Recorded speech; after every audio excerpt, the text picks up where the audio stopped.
Selamat pagi semuanya. Karena bulan ini merupakan bulan Authentic Community, sebelum kita mulai ibadah kita pagi hari ini, saya pengen menghubungi salah satu host leader di SLCC, yaitu host leader GS 9, Gading Serpong 9, Bang Ruli, atau biasa dipanggil Bang Ucok. Kenapa saya akan menghubungi Bang Ucok? Karena host GS 9 merupakan salah satu host yang menjalankan host sangat rutin di masa pandemi ini dengan tingkat kehadiran yang juga sangat tinggi. Oke, boleh saya telepon ya Bang Ucok sekarang ya. Hai Bang Ucok. Hai, ada Koni juga ya. Hai, Ada Anggi ya. Hai, Anggi. Hai. Oke. Udah lama banget kita nggak ketemu semuanya. Oke, untuk Bang Ucok nih pertama-tama. Selama pandemi ini nih Bang Ucok, kok hostnya masih bisa aktif banget sih, dan kayaknya partisipasi dari semua host membernya itu juga sangat tinggi. Boleh dong Bang sharing kenapanya gitu, tips-tipsnya gitu ke kita semua. Gimana ya? Deg-degan juga nih langsung ditembak ditanya kenapa. Tapi gini Pi, maksudnya aku sih yakin ya kalau sebuah komunitas di mana di dalamnya ada orang-orang yang bermacam-macam, ya nggak tergantung dari pemimpinnya atau leadernya sih. Aku yakin itu karena kalau pendapat aku pribadi yaitu karena memang anggota-anggotanya sendiri aktif. Okay. Mereka punya kerinduan, mereka punya komitmen, mereka yakin bahwa komunitas ini ya kebutuhan mereka. Kalau menurut aku seperti itu sih Pi. Oke, jadi karena anggota hostnya rajin-rajin gitu Mas maksudnya, Bang? Iya, ya itu. Oke, kalau kayak gitu, coba saya pengen tanya ke Koni nih ya. Saya pengen tanya ke Koni. Kalau tadi kan Bang Ucok nih yang ngomong ya, mungkin gua dibilangnya yang bagus-bagus nih tentang hostnya. Tapi, ayo Kon, coba kalau lu sendiri nih sebagai anggota hostnya nih, yang jujur ya, yang jujur. Menurut lu gimana nih selama lu ikut host selama masa pandemi ini? Kalau menurut gue sih bener ya yang abang bilang tadi, host itu bagi gue dan teman-teman yang lain adalah sebuah kebutuhan. Jadi di host ini kita kayak dapat sesuatu yang kita nggak bisa dapat di komunitas lain di luar komunitas host gitu. Jadi untuk ngadepin masalah selama pandemi, stres dan lain-lainnya itu teman-teman host tuh support banget untuk ngedoain, untuk dengerin gitu loh, untuk kasih solusi. Jadi menurut gue host itu penting banget. Oke, berarti penting banget ya untuk semuanya ikut. Oke, Bang Ucok, kan banyak yang bilang nih ya, kalau di masa pandemi ini kayaknya susah banget untuk ajak host member ini untuk ikut kegiatan lebih aktif. Karena kan jarang ketemu, nggak ketemu di gereja, susah makan bareng, susah ngumpul. Tapi kan buktinya bisa nih, boleh cerita nggak nih Bang, menurut Abang gimana gitu? Oke, seperti yang di awal aku bilang bahwa memang kalau dibilang komunitas itu bertumbuh, bisa aktif, itu selain leader sebetulnya dari anggota-anggota atau teman-teman sendiri yang memang punya motivasi atau mindset yang benar, yang menurut aku sih membuat mereka semangat ya. Mereka punya self motivate sendiri yang ya ini aku butuh teman-teman yang bisa saling doain. Ya naturalnya bahwa mereka ketika ada teman-teman ngumpul bisa saling cerita satu dengan lain, hahaha di meskipun Zoom meeting ya, mereka antusias. Nah aku rasa itu sih Pi. Jadi mereka punya semangat dari dalam pribadi mereka dan keluarga mereka itu untuk spesial, ya maksudnya bukan spesial, mengkhususkan hari Jumat itu untuk host bareng-bareng. Udah siap-siap tuh Jumat tuh nggak harus datang nih. Nah itu tuh yang kayak gitu Pi kira-kira. Oke. Kalau Anggi gimana nih Anggi? Anggi kan sebenarnya juga kayak pasangan muda nih gitu ya, dan juga punya kesibukan yang lain. Nah kalau untuk Anggi sendiri gimana selama ini? Apa bener nih yang dari tadi diomongin Bang Ucok nih, cross check? Bener gak ya? Iya bener kok, bener banget. Justru kayaknya tuh hubungan kita tuh deket banget akhir-akhir ini gara-gara online gini kan. Jadi tuh sebenarnya banyak hal sih yang bisa kita lakuin bareng-bareng walaupun nggak tatap muka gitu. Kayak kemarin itu contohnya waktu awal-awal gereja udah mulai online kan ada perjamuan kudus. Nah kebetulan aku sama Yovan nggak ada roti anggur di rumah dan Kak Koni tuh nawarin, dia bilang dia punya stok roti dan anggur gitu katanya. Jadi kebetulan karena ke rumah kita deket, akhirnya aku sama Yovan jalan kaki ke rumah Kak Koni gitu.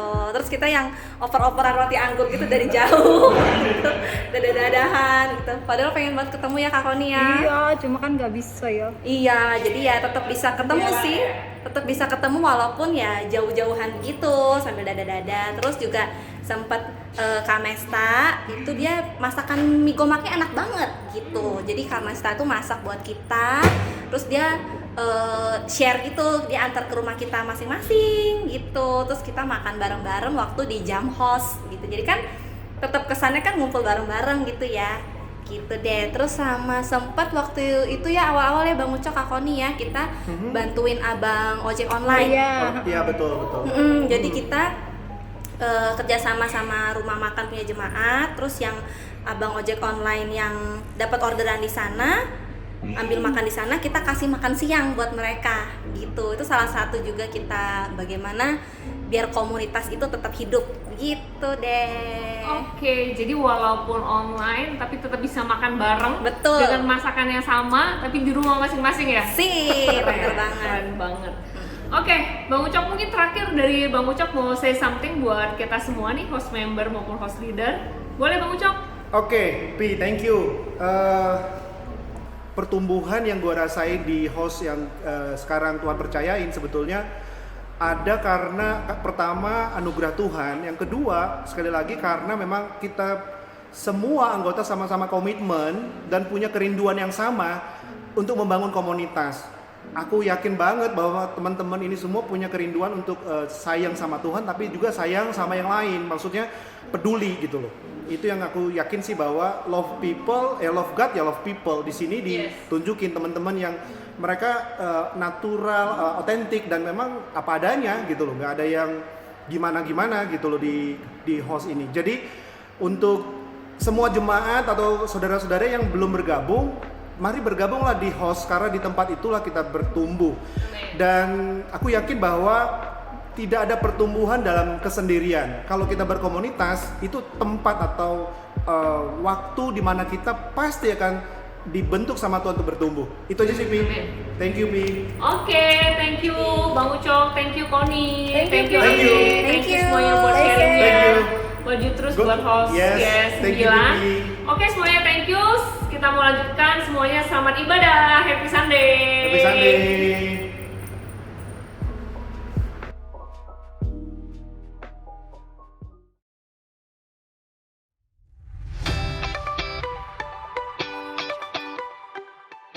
Haleluya, Shalom SLCC.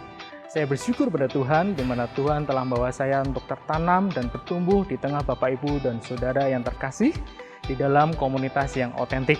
Mari kita terus belajar untuk bertumbuh bersama, saling membantu satu dengan yang lainnya, mendukung dan mendoakan di dalam komunitas, dan juga kita belajar firman Tuhan, merenungkan dan juga men-sharingkannya di dalam host masing-masing seperti yang telah kita lakukan di dalam beberapa minggu terakhir ini, sehingga kita tidak terhilang dalam keramaian. Dan kita dapatkan api dari Tuhan sehingga kita bisa bawa api ini menjadi kekuatan bagi kita untuk melayani Tuhan dan juga sesama. Karena Tuhan Yesus sendiri datang ke dunia bukan untuk dilayani, tapi untuk melayani. Untuk itu mari kita terus melayani, terus belajar untuk melayani demi kemuliaan nama Tuhan kita. Dan sebelum kita memulai ibadah kita di pagi yang indah ini, di minggu pertama bulan Oktober, izinkan kami memberikan beberapa informasi kepada Bapak, Ibu, dan Saudara. Dan berikut ini informasi yang akan kami berikan.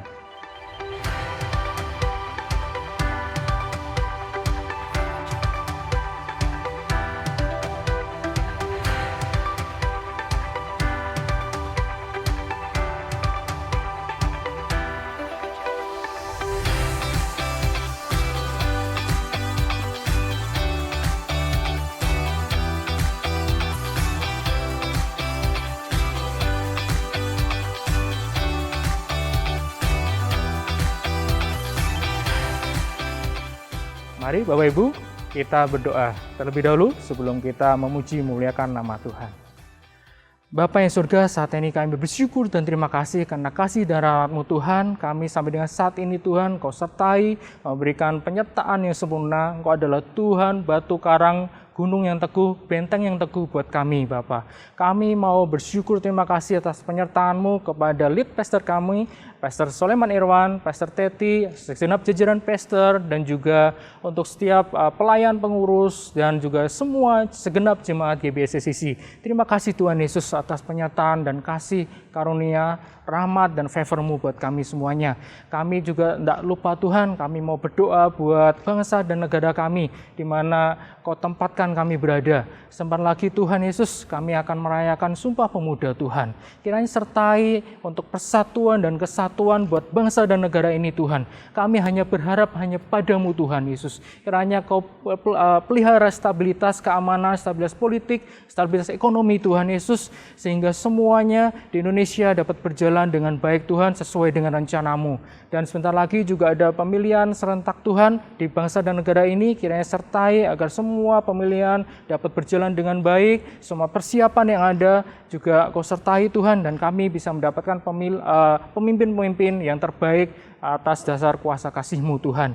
Dan sekiranya sertai juga Tuhan untuk pandemi ini, agar setiap pengembangan vaksin dan juga setiap hal yang diperlukan untuk mengatasi pandemi ini Tuhan, dapat Kau sertai untuk semuanya berjalan dengan baik, sehingga dengan izin-Mu Tuhan, pandemi ini dapat segera terselesaikan Tuhan.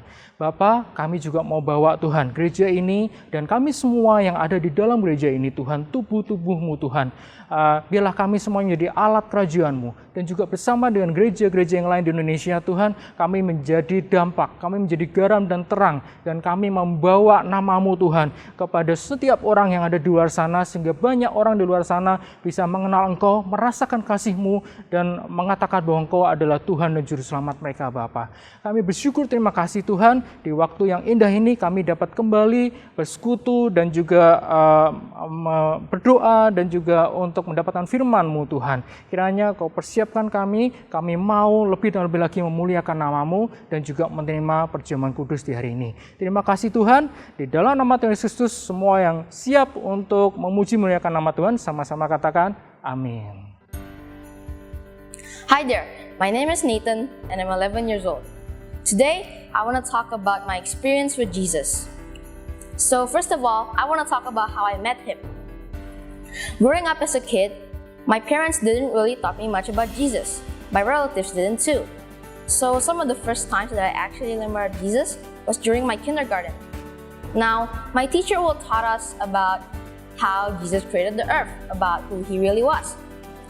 And in my mind, I thought that it was actually pretty cool, because when my teacher said all of that, it reminds me of Spider-Man and Iron Man and the superhero and the cartoons that I used to watch when I was a kid.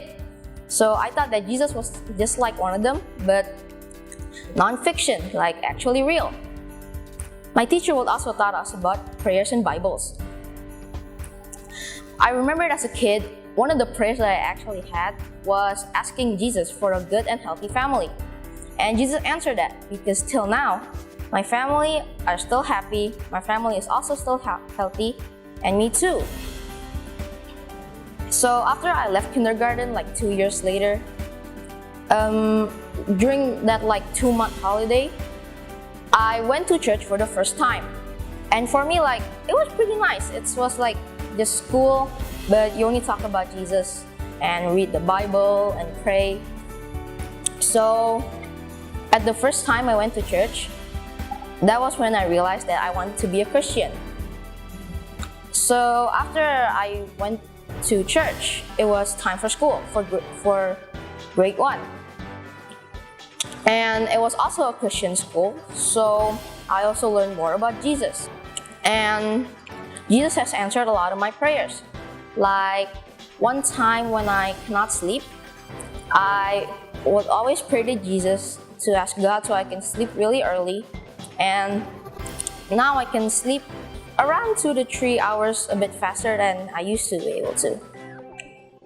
So that's my experience with Jesus. And now I want to pray for all of you out there. Dear God, please bless all the kids and everyone in this world so they can all know about Jesus Christ. Please also bless everyone and protect them during this COVID-19 pandemic. Protect them from all the COVID and also the viruses and the infections. Please also bless every country that are struggling during this COVID-19 pandemic. Please also bless so the economy can rise up again and be stable. In Jesus' mighty name, amen.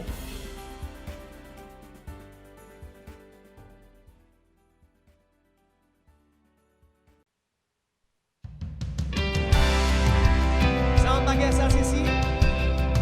Kita siapkan hati kita saat ini akan memuji Tuhan kita yang luar biasa. Kami percaya bahwa Engkau Allah yang ajaib, Allah yang baik ya Tuhan. Kami mau meninggikan Engkau saat ini dan sepenuh hati kami Tuhan pagi ini. Terima kasih. Kita akan bersama. Kau baik, walau ku tak berkelit. Kau kasih, dunia dapat bersaksi. Cahaya dalam kegelapan. Harapan, dosa telah Kau hapuskan. Terima kasih Tuhan.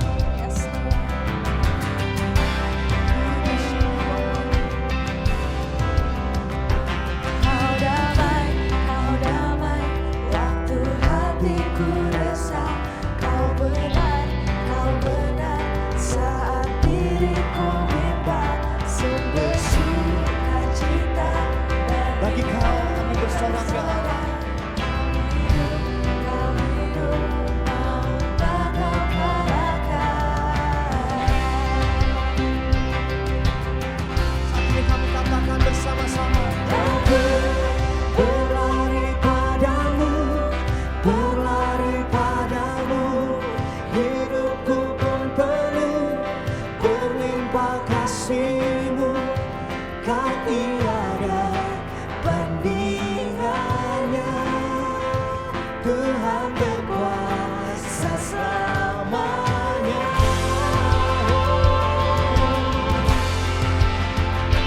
Kau lebih dari kisah yang ada. Kau agung, seluruh bumi berseru. Kau hadir, tuntun hidupku. Kau Tuhan, tak akan ku lepaskan. Angkat suaramu katakan. Dan ku berlari padamu, hidupku pun penuh berlimpah kasih-Mu. Kau tiada bandingannya, Tuhan berkuasa. Katakan. Dan ku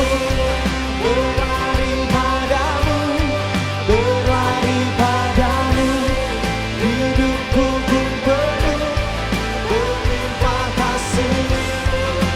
Kau tiada bandingannya, Tuhan berkuasa selamanya.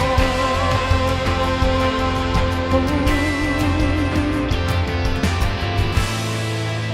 menyembah hanya nama Yesus,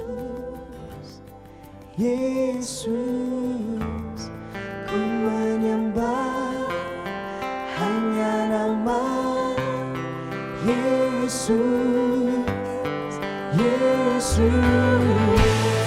Ku menyembah, Katakan. Hanya namamu. Yesus. Ku menyembah hanya nama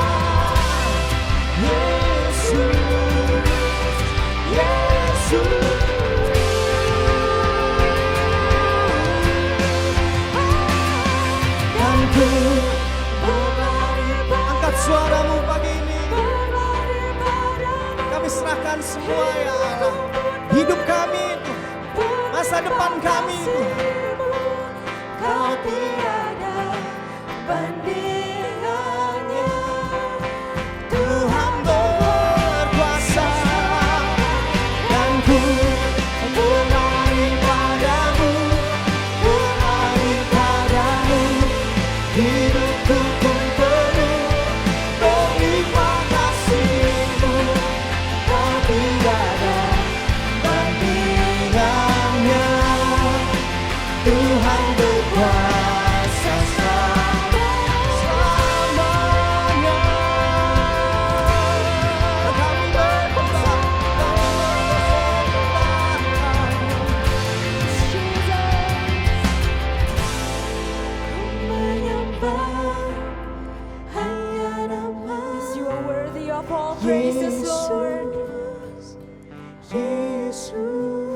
and awesome God.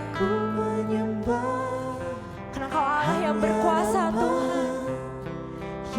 Kau Allah yang dahsyat. Dan tiada seperti-Mu Tuhan. Bersyukur ya Tuhan. 'Cause You are good Lord. 'Cause You are faithful Lord. And we believe that You are the King of our heart, Lord. You're the King of our life. You're always there for us, Lord. You're always holding our hands tight. Thank you.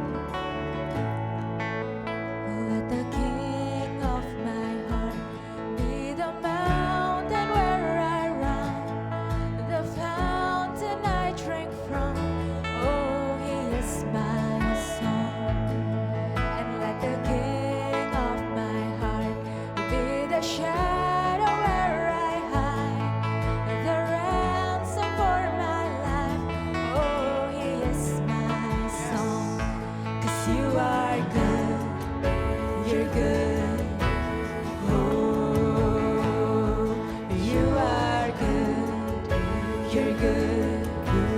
Oh, sing You are good, You are good, You're good. Oh, You are good, You're good. And let the King of my heart be the wind inside my sails, the anchor in the waves. Oh, He is my soul. And let the King of my heart be the fire inside my veins, the echo of my days. Oh, He is my soul. Once again, let's sing it. Let the King of my heart be the wind inside my soul. You're our anchor, Lord. The anchor in the waves. Oh, He is my soul. And let the King of my heart be the fire inside my veins, the echo of my days. Oh, He is my soul. 'Cause You are good, You're good. Oh, say You are good, Lord. You are good. Oh, You're good, Lord. Oh, You are good. Oh, You are good. Yes, You are. Yes, You are. Oh,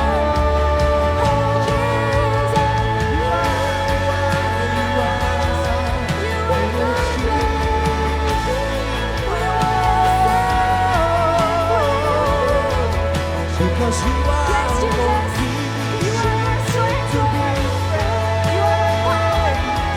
Yes, You are the one we can count on. Everyone say that we love You, Lord. Yes, Jesus. You're never gonna let, You're never gonna let me down. Thank You, Jesus. You're never gonna let. We believe that You'll never let us down, Lord. You're never gonna lie. You're never gonna let me down. We believe in You. You're never gonna lie. You're never gonna let me down. Sing You're never.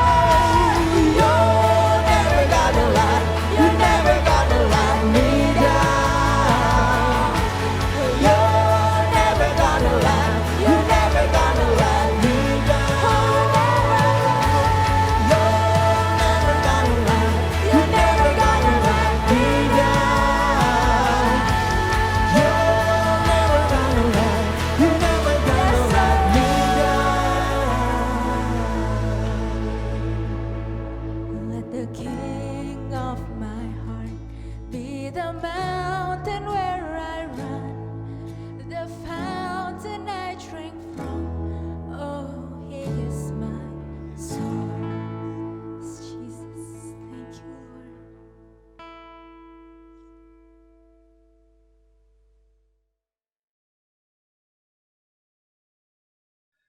Shalom, selamat hari Minggu GBI SLCC.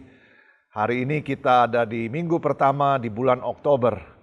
Selamat bertemu kembali dalam ibadah online GBI SLCC. Mari kita terlebih dahulu berdoa sebelum kita mendengar firman Tuhan. Bapa yang Maha Pengasih, Bapa yang Maha Penyayang, terima kasih atas hari Minggu ini kami bisa beribadah kepada Tuhan bersama-sama dengan keluarga kami maupun saat kami sendiri dimanapun kami berada. Kami mengucap syukur kepadamu kalau pada hari Minggu ini kami masih dikasih kesempatan untuk beribadah kepada Tuhan. Tuhan, terimalah pujian, terimalah penyembahan kami, dan berbicaralah kepada kami melalui firman-Mu. Kuatkan kami supaya kami makin serupa dengan Tuhan Yesus. Yang lemah Tuhan kuatkan, yang susah Tuhan hiburkan, yang beban berat Tuhan angkat bebannya. Terima kasih Tuhan, kami bersyukur kepadamu. Di dalam nama Tuhan Yesus kami berdoa, haleluya, amin. Jemaat yang dikasihi Tuhan, di dalam bulan Oktober ini kita sama-sama memiliki tema Serving Together, melayani bersama. Bicara soal pelayanan. Jadi khususnya di dalam hari Minggu pertama ini, tema atau judul khotbah saya adalah Not your ability but your availability. Not your ability but your availability. Jadi bukan soal kemampuan kita, tetapi soal ketersediaan kita. Nah, saudara-saudara yang dikasihi Tuhan, serupa dengan Kristus adalah tujuan dari setiap orang Kristen. Kalau di mana-mana ditanya, apakah tujuan orang Kristen? Apakah visi gereja A, gereja B, gereja C? Rata-rata semuanya hampir sama. Meskipun bahasanya beda, tetapi tujuannya sama, yaitu menjadi serupa dengan Kristus. Menjadi serupa dengan Tuhan Yesus.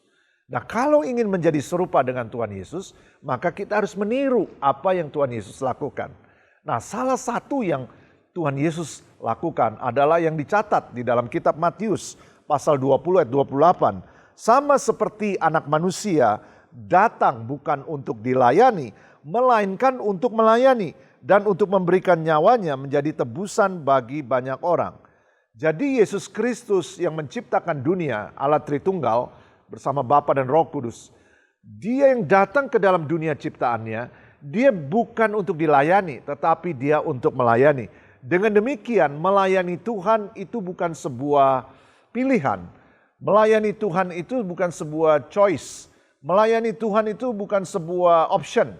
Melayani Tuhan itu adalah suatu keharusan atau ke suatu keniscayaan kalau memang kita mau menjadi serupa dengan Tuhan Yesus. Kan begitu. Nah, tetapi dalam kehidupan sehari-hari, tidak semua orang mau melayani Tuhan. Alasannya macam-macam. Mulai dari alasan yang masuk akal sampai alasan yang tidak masuk akal. Nah, hari ini kita sama-sama belajar salah satu tokoh di Alkitab yang pada waktu Tuhan panggil dia, yang pada waktu Tuhan minta dia melayani, dia menyampaikan alasan-alasan yang banyak. Dan alasan-alasan itu sama dengan alasan-alasan yang kita seringkali utarakan. Ya. Mari kita belajar dari tokoh itu. Ya. Yaitu tokoh yang bernama Musa. Nah, Musa ini menyampaikan kurang lebih ada 5 alasan. Ya. 5 alasan dia menolak panggilan Tuhan. Dia menyampaikan alasan yang pokoknya emoh. Saya nggak mau melayani Tuhan, saya nggak mau ribet gitu ya. Rata-rata 5 alasan ini kebanyakan mirip sama kita. Jadi mari kita introspeksi hari ini ya, karena firman Tuhan itu baik untuk mengajar kita, menyatakan kesalahan, menegur, memperbaiki kelakuan. Ya, mari kita lihat 5 alasan apa yang Musa sampaikan kepada Tuhan. Yang pertama adalah siapa saya? Kenapa mesti saya? Kan banyak yang lain. Kenapa mesti saya? Siapa saya? Jadi di dalam Keluaran pasal 3 ayat 11 dikatakan, tetapi Musa berkata kepada Allah, siapakah aku ini? Maka aku yang akan menghadap Fir'aun dan membawa orang Israel keluar dari Mesir. Siapa aku ini? Nah, banyak sekali ketika seseorang diminta untuk melayani Tuhan, jawabannya adalah, kenapa mesti saya? Loh, kenapa? Kan banyak yang lain. Siapa saya? Loh, siapakah aku ini? Gitu. Persis sama dengan Musa. Musa berkata, siapa aku ini? Kenapa aku yang harus pergi ke Firaun? Ya, saudara-saudara yang dikasihi Tuhan, Musa pernah punya pengalaman yang tidak enak. 40 tahun sebelumnya, Musa pernah tinggal di istana Firaun. Dan dia pernah mencoba membebaskan bangsa Israel pada waktu itu. Kira-kira dia mau membela bangsa Israel dari perbudakan Mesir. Tetapi bukan berhasil, malah dia ditolak. Akhirnya dia jadi buronan, malah lari ke padang gurun, ke pedalaman padang gurun. Sehingga itu menimbulkan trauma buat dia. Banyak orang saat ini tidak mau melayani karena ada trauma-trauma masa lalu. Nah, Stefanus ya, di Kisah Rasul pasal 7, Kisah Rasul pasal 7 ayat 23 sampai 29, kita tahu kisah yang sangat heroik dari mana Stefanus dirajam batu ya. Sebelum dia dirajam batu, pada waktu dia dianiaya, dia mengungkapkan bagaimana Musa ya. Nah, di situ dikatakan pada waktu Musa berumur 40 tahun, timbul keinginan dalam hatinya untuk mengunjungi saudara-saudaranya, yaitu orang-orang Israel. Jadi Musa ini 40 tahun ada di istana Firaun. Ketika Musa melihat seorang dianiaya oleh seorang Mesir, lalu Musa menolong dan membela orang itu dengan membunuh orang Mesir itu. Pada sangkanya saudara-saudaranya akan mengerti bahwa Allah akan memakai dia untuk menyelamatkan mereka. Tetapi mereka nggak ngerti. Pada keesokan harinya Musa muncul pula ketika dua orang Israel sedang berkelahi. Lalu Musa berusaha mendamaikan mereka. Katanya, saudara-saudara, bukankah kamu ini bersaudara? Mengapa kamu saling menganiaya? Tetapi orang yang berbuat salah kepada temannya itu menolak Musa dan berkata, siapa yang mengangkat engkau menjadi pemimpin dan hakim atas kami? Apakah engkau bermaksud membunuh aku sama seperti kemarin engkau membunuh orang Mesir itu? Mendengar perkataan itu, larilah Musa dan hidup sebagai pendatang di tanah Midian. Di situ dia memperanakan dua orang anak laki-laki.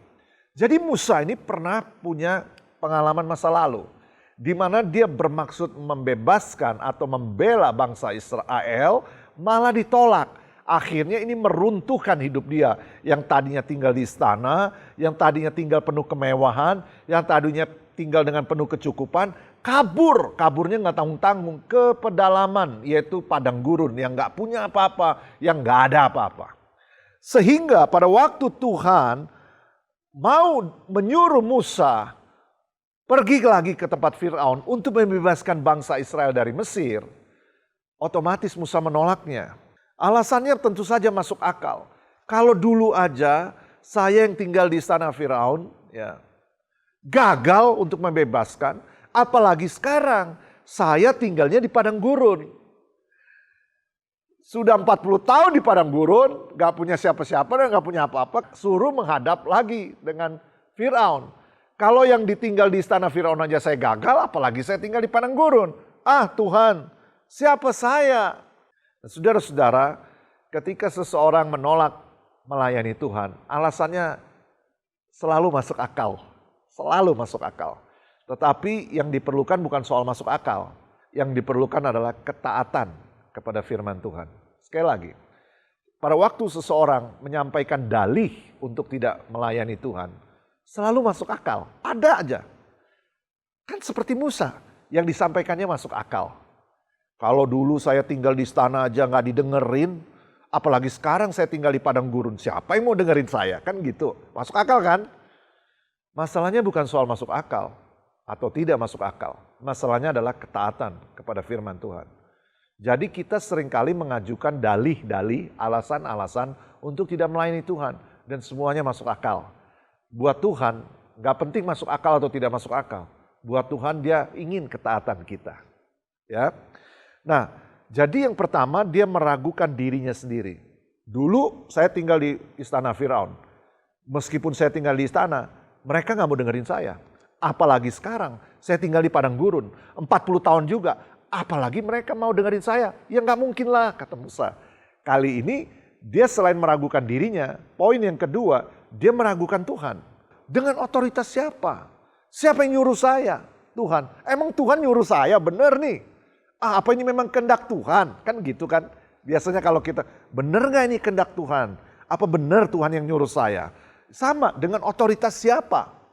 Lalu Musa di dalam ayat 13 berkata kepada Allah, Tetapi apabila aku mendapatkan orang Israel dan berkata kepada mereka, Allah nenek moyangmu telah mengutus aku kepadamu. Dan mereka bertanya kepadaku, bagaimana tentang namanya? Apa yang harus kujawab kepada mereka? Nah, Tuhan tidak memerintahkan Musa untuk pergi dan menjelaskan semua yang Musa tidak tahu. Tetapi Tuhan memerintahkan Musa supaya Musa pergi menceritakan apa yang Musa saksikan. Yang Musa saksikan, apa yang Musa lihat, apa yang Musa dengar. Bukan yang Musa tidak dengar, jangan ngarang-ngarang. Jadi Tuhan tidak suruh menceritakan yang dia tidak lihat. Tuhan tidak suruh menyampaikan apa yang tidak harus disampaikan. Tuhan mau Musa sampaikan apa yang Musa lihat. Tuhan mau menyuruh Musa menyampaikan apa yang Musa dengar. Jadi kita melayani Tuhan itu bukan karena kita disuruh melakukan hal-hal yang Tuhan tidak suruh. Kita melayani Tuhan, kita memberitakan nama Tuhan. Apa yang kamu alami bersama Tuhan? Kalau ditanya, Tuhan baik gak? Semua jawabannya sama-sama pakai kur ya. Baik gitu kan gitu. Kalau ada 100 orang ditanya, Tuhan baik? Baik. Baiknya apa? Dia baiknya begini, dia baiknya begitu, dia baiknya begini. Nah itu yang diceritakan. Tuhan meminta Musa untuk menyampaikan apa yang dia alami. Bukan apa yang tidak dialami. Tuhan mau kita menyampaikan apa yang kita alami. Ceritakan kebaikan Tuhan. Nah kalau seperti itu tidak menjadi susah. Di dalam Keluaran 3 ayat 14, Tuhan menjawab demikian, ayat 14-15. Firman Allah kepada Musa, Aku adalah aku. Lagi firmannya, beginilah kau katakan kepada orang Israel itu, Akulah aku, telah mengutus aku kepadamu. Selanjutnya berfirmanlah Allah kepada Musa, beginilah kau katakan kepada orang Israel, Tuhan Allah nenek moyangmu, Allah Abraham, Allah Ishak, dan Allah Yakub telah mengutus aku kepadamu. Itulah namaku untuk selama-lamanya dan itulah sebutanku untuk turun-temurun. Ketika Tuhan menyampaikan kata aku adalah aku, dia secara harafiah mau mengatakan bahwa aku adalah yang dulu dan yang sekarang dan yang akan datang. Aku adalah aku. Tuhan mau mengatakan kepada Musa begini, aku adalah aku yang menolong kamu. Waktu semua bayi di Mesir dibunuhin, kamu kan selamat, ya kan? Dialiri di air sungai Nil. Lalu kamu ditemukan oleh putri Firaun. Lalu kamu diasuh oleh ibu kandungmu. Lalu setelah masa sapinya sudah selesai, kamu dikembalikan kepada putri Firaun. Aku adalah Tuhanmu yang itu. Tetapi Tuhanmu yang sekarang kamu masih di padang gurun. Dan Tuhanmu yang nanti waktu kamu bertemu dengan Firaun. Nah, pada waktu kita saat ini sedang mengalami masa-masa pandemi COVID-19 secara global, kita harus yakin dan punya iman yang sama bahwa Tuhan adalah Tuhan yang dulu yang pernah menolong kita, dan Tuhan adalah Tuhan yang sekarang yang masih akan menolong kita, dan Tuhan adalah Tuhan yang nanti yang akan masih menolong kita, karena Dia adalah Alfa dan Omega, yang awal dan yang akhir. Amin, saudara. Nah, alasan pertama, siapa aku? Alasan kedua, dengan otoritas siapa? Apa benar Tuhan nyuruh aku? Alasan ketiga, bagaimana jika? Bagaimana kalau? Semuanya bentuk pertanyaan. Bagaimana jika? Keluaran 4 ayat 1-2. Lalu saud Musa, bagaimana jika mereka tidak percaya kepadaku dan tidak mendengar perkataanku, melainkan berkata, Tuhan tidak menampakkan diri kepadamu? Tuhan berfirman kepadanya, apa yang di tanganmu? Jawab Musa, tongkat. Musa khawatir, bagaimana jika mereka nggak mau dengerin? Bagaimana jika mereka menolak? Bagaimana jika mereka semuanya orang-orang pinter, sementara saya nggak bisa jawab? Bagaimana jika saya gagal? Bagaimana jika mereka memilih orang lain? Bagaimana jika saya dipukul? Bagaimana jika saya dianiaya? Bagaimana jika? Itu yang membuat kaki kita nggak mau melangkah dalam melayani. Bagaimana jika saya nggak mampu? Bagaimana jika saya gagal? Bagaimana jika saya nggak berhasil? Bagaimana jika saya nggak bisa melakukan pelayanan ini? Nah, saudara-saudara, bagaimana jika itu adalah perkataan atau pertanyaan Musa kepada Tuhan? Dan pertanyaan itu sama, seringkali kita juga ucapkan. Saya mah nggak bisa lah. Aduh nggak bisa, saya nggak bisa ngomong. Aduh nggak bisa, saya nggak bisa. Jangan saya nggak bisa saya. Ayo kamu melayani. Jangan. Nggak bisa. Bagaimana jika saya nanti nggak bisa? Bagaimana jika saya nggak mampu? Bagaimana jika saya nggak sanggup? Nah, mari kita lihat ayat yang ini. Tuhan berfirman kepadanya, apa yang di tanganmu? Jawab Musa, tongkat. Wajar karena Musa kan pengembala domba, pasti punya tongkat. Jadi alat yang sederhana.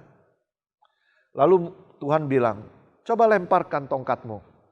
Pada waktu tongkat itu dilemparkan menjadi ular. Musa kaget, kabur dia. Tapi Tuhan berkata, ambil ular itu, ekornya. Waduh, salah ya nangkep ular dari ekornya ya. Bahaya kan kalau nangkep ular dari ekornya, palanya bisa nerkam ya. Lebih sulit permintaan ini kalau dia ambil ekornya, berhasil. Jadi tongkat lagi. Jadi maksud dari ayat ini adalah, Tuhan bertanya kepada kita, apa yang ada padamu? Tongkat. Jadi gini, Tuhan mau pakai yang ada pada kita. Dia tidak pakai yang tidak ada pada kita. Apa yang ada padamu? Tongkat. Ya Tuhan mau pakai tongkat itu. Nah jadi saudara-saudara, apa yang kita punya, Tuhan mau pakai yang kita punya. Suatu hari Elia bertemu dengan seorang janda di Sarfat. Elia bertanya, apa yang ada padamu? Saya cuma ada segenggam tepung. Sisa ini, kalau saya makan mati, anak saya juga. Udah saya jadi segenggam tepung, kalau saya sudah makan habis, lalu kami mati. Elia berkata, berikan dulu, buatlah itu roti. Tuhan mau memakai segenggam tepung. Apa yang ada padamu? Apa yang ada padamu? Beri makan 5.000 orang ini, laki-laki ini. Kami nggak punya apa-apa. Apa yang ada padamu? 5 roti dan 2 ikan, bawa ke sini. 5 roti dan 2 ikan, akhirnya bisa memberi makan 5.000 orang laki-laki, belum termasuk anak-anak dan perempuan. Diperkirakan 20.000 orang. Apa yang ada padamu? Yang ada padamu sesuatu yang sederhana. Sesuatu yang kurang bernilai di pandangan orang. Cuma tongkat. Tongkat sederhana. Tongkat di pedalaman. Tongkat sehari-hari. Tongkat untuk ngangon domba. Tongkat untuk mengembalakan domba. Bukan tongkat emas, bukan tongkat komando, bukan tongkat kayu jati, bukan tongkat biasa. Kita kadang-kadang seperti itu, kita cuma punya ini. Tetapi Tuhan mau pakai ininya itu. Apa yang ada padamu? Katakan kalau ada orang di sebelahmu, coba bilang, apa yang ada padamu? Tuhan mau pakai itu. Jadi Tuhan pakai apa yang ada pada kita. Bukan apa yang tidak ada pada kita. Tuhan seringkali mengizinkan kita ya untuk memasuki tempat di mana kita pede, ya, percaya diri. Oh, saya bisa ini. Saya yakin bisa. Ternyata kita gagal. Kita coba lagi, gagal lagi. Kita coba lagi, gagal lagi. Tetapi Tuhan juga kadang-kadang izinkan kita memasuki sebuah tempat di mana kita nggak pede. Waduh, gua nggak bisa nih. Waduh, saya nggak sanggup nih. Saya nggak yakin bisa nih. Sehingga membuat kita bergantung sama Tuhan, dependent on God. Dan pada waktu itu Tuhan membuka jalan buat kita untuk berhasil. Kenapa? Karena memang apa yang ada pada kita, Tuhan mau pakai. Nah, alasan satu, siapa saya? Kenapa mesti saya? Kan banyak yang lain. Alasan kedua nggak mau melayani adalah dengan otoritas siapa? Apa benar Tuhan suruh saya? Nggak salah nih gitu. Jangan-jangan ini cuman pikiran saya aja. Jangan-jangan ini cuman pemimpin aja atau siapa yang minta saya melayani. Enggak lah, saya rasa gitu. Dalihnya, semua masuk akal. Dalih ketiga, bagaimana jika saya gagal lagi yang kedua kali? 40 tahun yang lalu saya gagal kok. Bagaimana dengan yang sekarang? Bagaimana jika saya gagal lagi? Pengalaman yang buruk ya. Tapi Tuhan selalu mulai apa yang ada padamu. 40 tahun yang lalu, Musa punya apa? Wow, punya banyak. Dia punya harta, dia punya kekayaan, dia punya power di istana. Ya, tapi justru gagal. Tapi sekarang 40 tahun kedua dia ada di padang gurun. Apa yang ada padamu? Gak punya apa-apa, cuma tongkat. Ya sini, aku mau pakai tongkatmu. Jadi kadang-kadang kita ada di sebuah tempat dan kita punya kepercayaan diri tinggi. Tapi justru kita ngalamin kegagalan. Sampai kita berada di sebuah tempat di mana kita nggak pede, nggak percaya diri, membuat kita takut dan kita seru-seru kepada Tuhan. Dan justru saat itu Tuhan tolong kita. Nah, yang alasan keempat biasanya orang nggak mau melayani Tuhan adalah Tapi Tuhan, aku nggak sanggup, aku nggak mampu. Lalu kata Musa kepada Tuhan, Tuhan, aku ini tidak pandai bicara, dahulu pun tidak. Dan sejak engkau berfirman kepada hamba-hambamu pun tidak. Sebab aku berat mulut dan berat lidah. Perhatikan. Jadi yang alasan keempat, aku nggak sanggup, aku nggak mampu. Masih sering kita bertemu dengan orang-orang seperti itu. Ayo ini, nggak bisa, aduh nggak sanggup deh, nggak banget deh, nggak banget. Bukan saya banget, itu mah bukan saya banget. Gitu. Akhirnya kita nggak melayanin. Ya ini, tetapi Tuhan, aku tidak mampu. Aku tidak pandai bicara, dahulu pun tidak. Pada waktu di istana pun tidak, apalagi sekarang di padang gurun. Aku tidak bisa. Apa benar? Nah, Stefanus lagi-lagi menulis ya.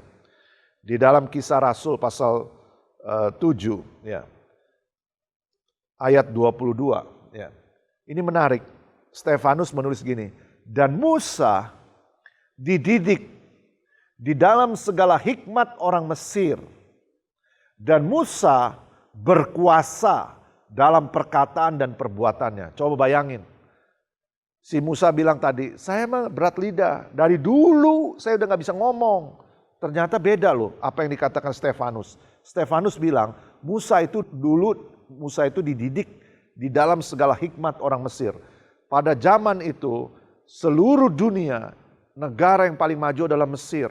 Dia bisa membangun piramid. Saudara masih ingat bagaimana volume piramid? Bagaimana mengukur selimut piramid? Gak gampang kan? Masih ingat itu matematika? Orang Mesir ribuan tahun yang lalu sudah membuat piramid nyata, piramid. Jadi Musa dididik dalam segala kehebatan, kepintaran orang Mesir. Dan Musa sangat berkuasa di dalam perkataan dan perbuatannya. Tadi Musa bilang, saya gak bisa ngomong sejak dulu sampai sekarang. Jadi ini perkataan Stefanus yang mengatakan bahwa Musa ini dulu sangat powerful di dalam speech dan actionnya, dalam perkataan, dalam perbuatannya. Berkarisma sekali. Kalau Musa ngomong, berkarisma sekali. Dan tindakannya selalu hebat. Tetapi sekarang dia paling down, paling bawah. Aku gak bisa ngomong, aku gak mampu. Berat lidah. Lalu Tuhan bilang apa di ayat 11 dan 12? Tetapi Tuhan berfirman kepadanya, siapa yang membuat lidah manusia? Siapa yang membuat orang bisu atau tuli? Membuat orang yang melihat atau buta? Bukankah aku, yakni Tuhan? Oleh sebab itu pergilah, aku menyertai lidahmu dan mengajar engkau apa yang harus kau katakan. Jadi pertama-tama Tuhan tidak mencari kemampuan kita, tetapi ketersediaan kita. Tuhan tidak cari your ability, but your availability. Tuhan itu maha kuasa, dia maha hebat. Yang dia cari itu bukan orang pinter sebanyak-banyaknya tetapi gak available. Tapi dia lebih cari orang yang available. Meskipun gak pintar, nanti Tuhan yang kasih kepintarannya. Jadi pertama-tama Tuhan tidak mencari kemampuan kita. Jadi kalau Anda berkata, saya tidak mampu, saya tidak bisa. Gak masalah. Masalahnya apakah Anda tersedia, available atau enggak. Ketika kita tersedia, ketika kita available untuk Tuhan, maka Tuhan akan menambahkan our ability, kemampuan kita. God does not ask your ability, He asks only your availability. If you are available for God, He will increase your ability. Jadi jangan takut. Selama Anda available buat Tuhan, Tuhan akan menambahkan talenta. Ya. Yang 2 talenta akan menjadi tambah 2. Yang 5 bertambah jadi 5. Jadi 10 dan jadi 4. Kalau 10 available lagi menjadi 20. Yang 4 menjadi 8. Terus increase ability-nya. Kenapa? Karena dia available. Jadi Tuhan mencari orang yang available. Percuma Anda hebat. Percuma Anda capable. Anda punya ability yang hebat. Kemampuan yang hebat. Tapi Anda nggak available. Dalam melayani Tuhan, yang pertama Tuhan cari availability kita, ketersediaan kita. Alasan yang kelima, yang terakhir. Utus orang lain aja deh. Jangan saya deh, utus yang lain aja. Gak mau utus yang lain aja. Nah, Tuhan, kata Musa di dalam Keluaran 4 ayat 13. Utuslah kiranya, siapa sajalah yang mau kamu utus. Maka ayat 14 kita baca, maka bangkitlah murka Tuhan terhadap Musa. Nah ini kita perlu berhenti sebentar di sini. Kita perlu masukin di otak kita, di relung hati kita. Bangkitlah murka Tuhan. Kenapa murka Tuhan bangkit? Ketika Musa berkata, utuslah orang lain aja dan jangan saya dah Tuhan. Sebenarnya Musa itu lagi berkata, aku tidak percaya omonganmu Tuhan. Ini yang membuat marah Tuhan. Tuhan marah bukan karena alasannya ada 4 atau ada alasannya ada 5, bukan. Tuhan marah karena Musa tidak percaya omongannya Tuhan. Tuhan utus saja orang lain. Jadi Tuhan marah sama Musa karena Musa tidak percaya omongannya Tuhan. Ini yang membuat Tuhan marah. Maka bangkitlah murka Tuhan terhadap Musa. Jadi Tuhan bisa marah atas alasan-alasan kita, ya. Kita yang suka kasih alasan untuk tidak melayani, hati-hati. Tuhan bisa marah dengan alasan-alasan kita. Maka bangkitlah murka Tuhan terhadap Musa. Kenapa? Alasan-alasannya yang tadi itu. Hati-hati dengan alasan-alasan kita. Bisa menimbulkan kemarahan Tuhan. Ya.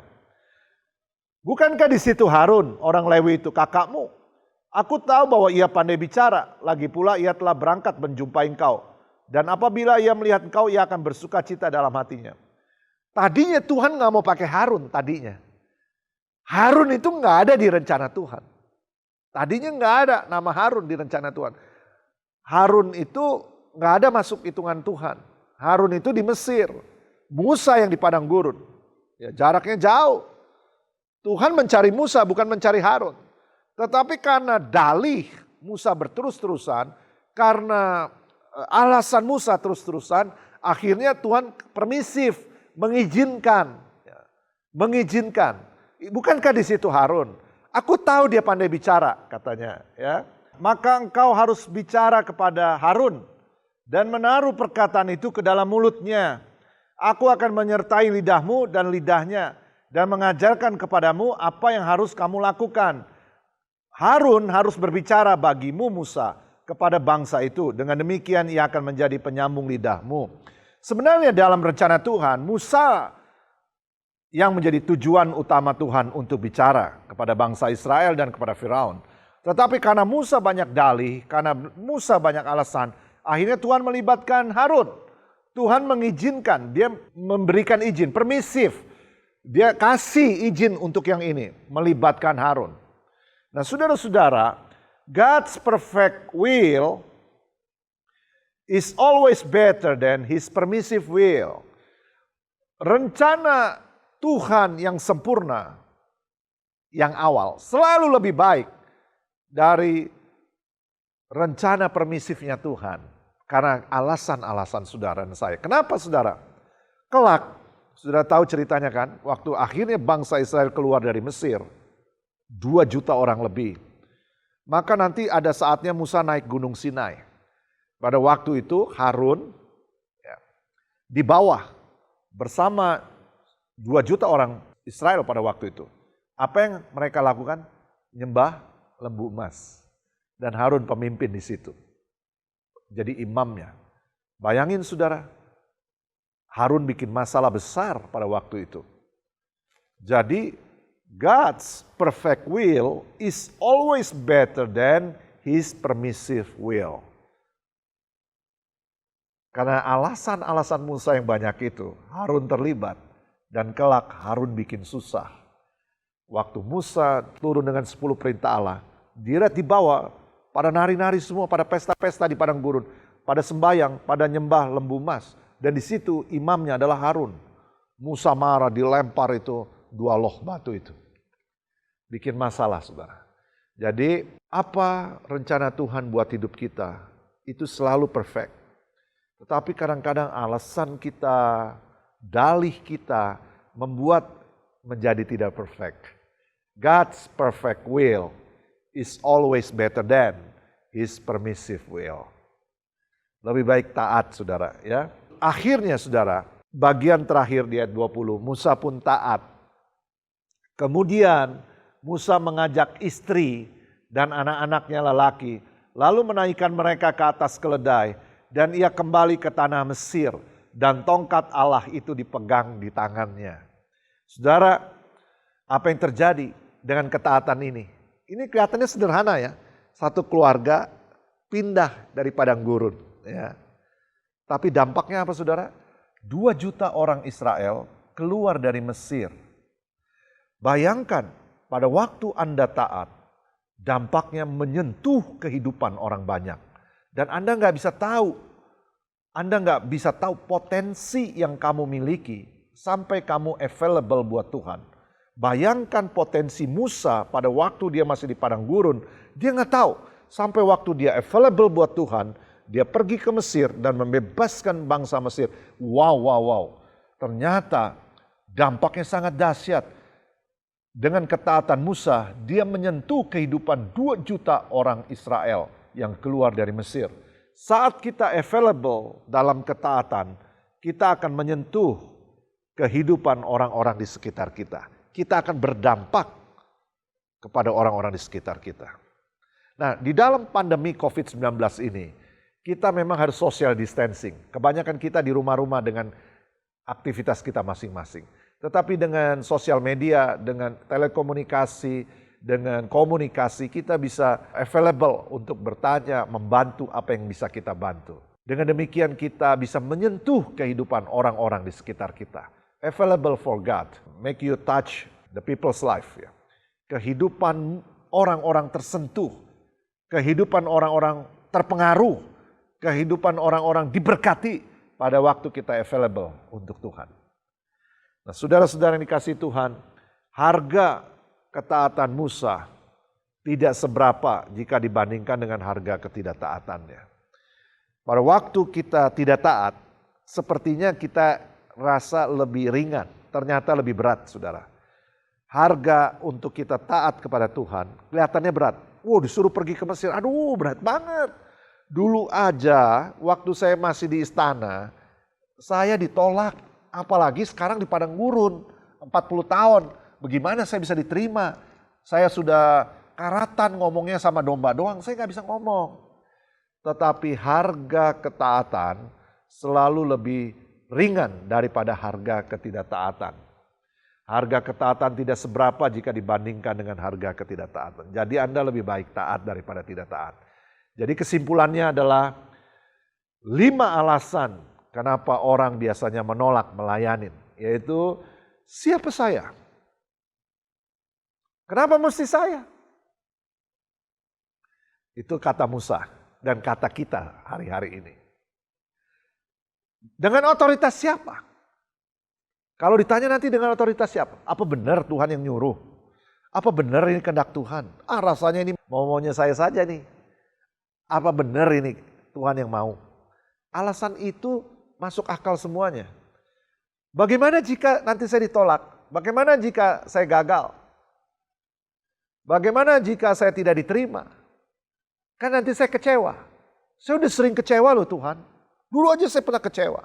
Bagaimana jika saya ngalamin kecewaan lagi? Trauma. Maka gak mau melayani. Jadi banyak orang gak mau melayani lagi karena trauma masa lalu. Dan yang keempat, tetapi Tuhan aku gak mampu. Aku gak bisa lah. Aduh gak sanggup, ngeri, gak bisa tidur aku nanti. Gak mampu. Dan yang kelima, utuslah orang lain aja. Nah, Tuhan marah bukan karena alasan-alasan ini. Tapi Tuhan marah karena sepertinya tidak percaya sama kehendak Tuhan. Saat kita available dalam ketaatan, maka kita akan menyentuh kehidupan orang-orang di sekitar kita.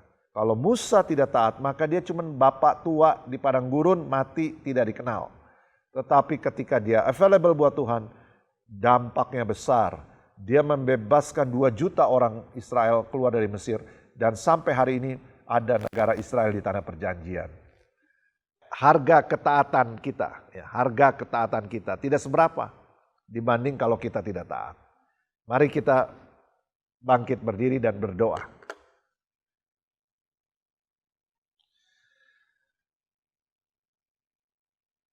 Kita semua pejamkan mata dan berdoa. Hari ini adalah memasuki bulan Oktober.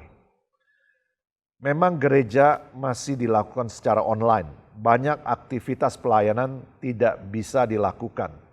Tetapi bukan berarti kita tidak bisa melayani Tuhan dan tidak bisa melayani sesama.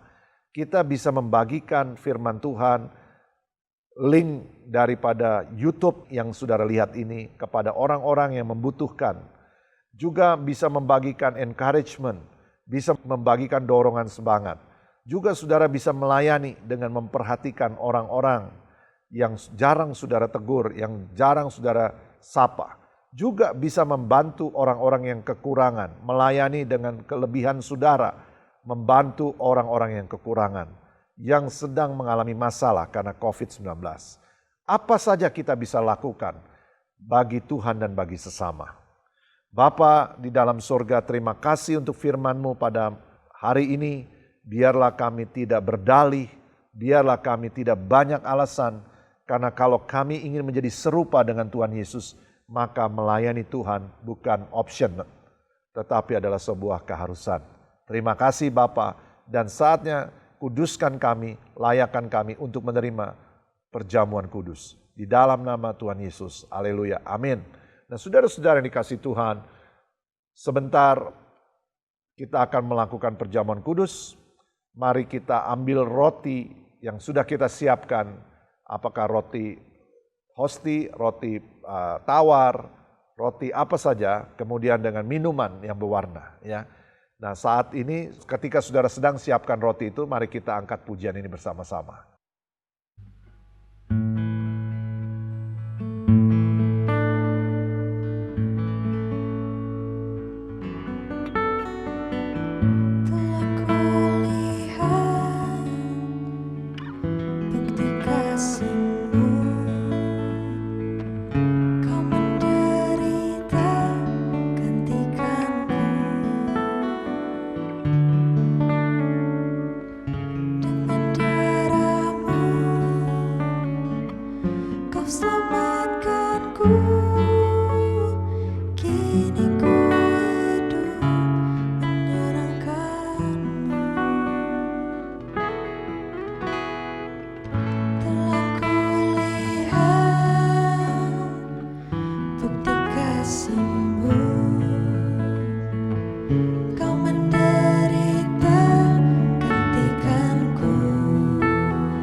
Saudara-saudara, mari kita mempersiapkan perjamuan kudus Mari kita periksa hati kita sebelum kita makan dan minum tubuh dan darah Tuhan. Di dalam 1 Korintus pasal 11 ayat 26 sampai 28 dikatakan, sebab setiap kali kamu makan roti dan minum cawan ini, kamu memberitakan kematian Tuhan sampai Dia datang. Jadi barang siapa dengan cara yang tidak layak makan roti atau minum cawan Tuhan, dia berdosa terhadap tubuh dan darah Tuhan. Karena itu hendaklah tiap-tiap orang menguji dirinya sendiri, baru sesudah itu ia makan roti dan minum cawan itu. Mari kita tundukkan kepala, berdoa kepada Tuhan. Kalau ada dosa dan kesalahan, mari kita minta ampun di hadapan Tuhan terlebih dahulu.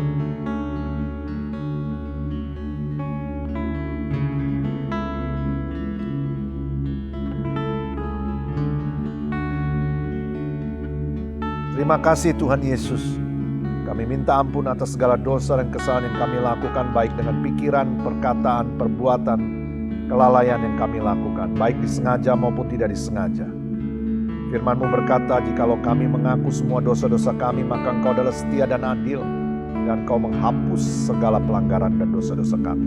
Terima kasih Tuhan, kami mengucap syukur, dan saatnya kami mau menerima tubuh dan darah-Mu. Dan saatnya pada waktu kami makan tubuh dan darah-Mu, maka semua yang sakit Tuhan sembuhkan. Semua yang berbeban berat Tuhan angkat bebannya. Semua yang terikat Tuhan lepaskan. Semua yang bergumul Tuhan beri kemenangan. Semua yang berjalan buntu Tuhan buka jalannya. Di dalam bulan Oktober ini, kiranya berkat Tuhan selalu berlimpah. Kiranya berkat Tuhan, penyertaan Tuhan, pimpinan Tuhan, favor Tuhan selalu ada pada kami. Terima kasih Tuhan, kuasa tubuh dan darah-Mu di dalam nama Tuhan Yesus. Amin. Dan saudara-saudara, mari kita ambil roti di tangan kanan kita. Sudah, mari kita siapkan.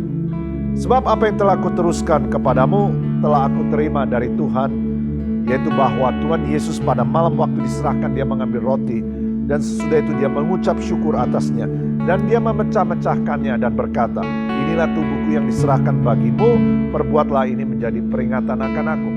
Saudara-saudara dikasihi oleh Tuhan, bukankah roti yang atasnya kita pecah-pecahkan ini adalah persekutuan kita dengan tubuh Kristus? Amin. Dalam nama Tuhan Yesus, makanlah.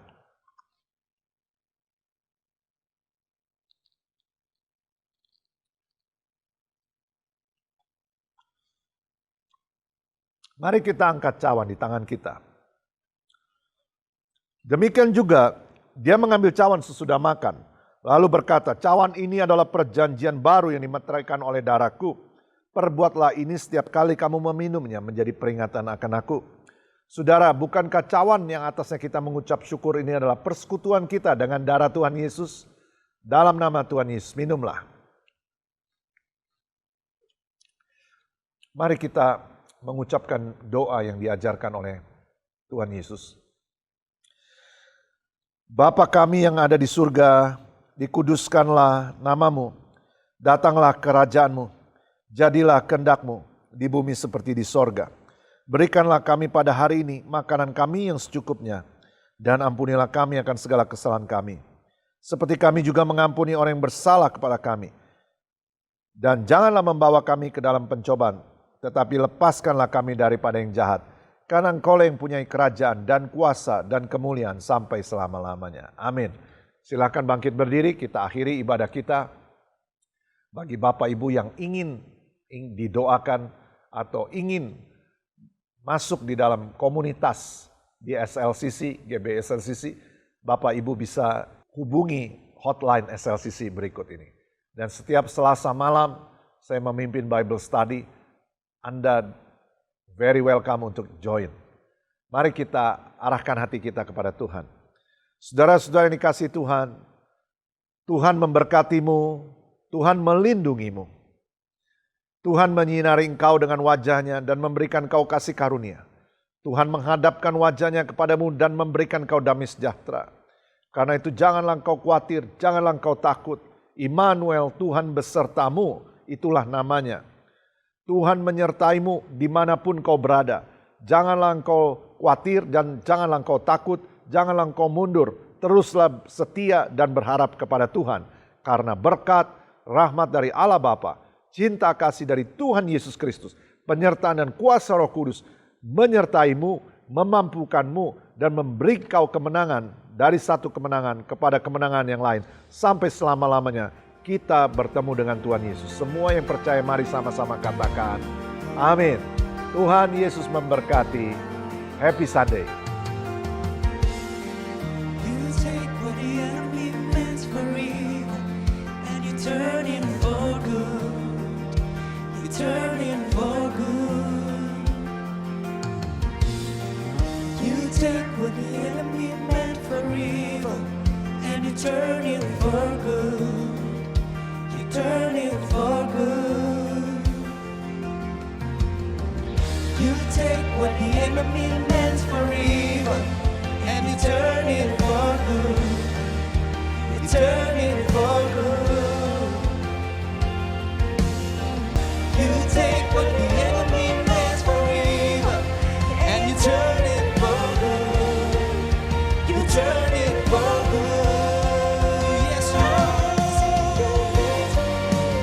I'm gonna see your victory. It's for the battle belongs to you, Lord. I'm gonna see your victory. I'm gonna see your victory. For the battles belongs to you, Lord. You take what the enemy meant for evil and you turn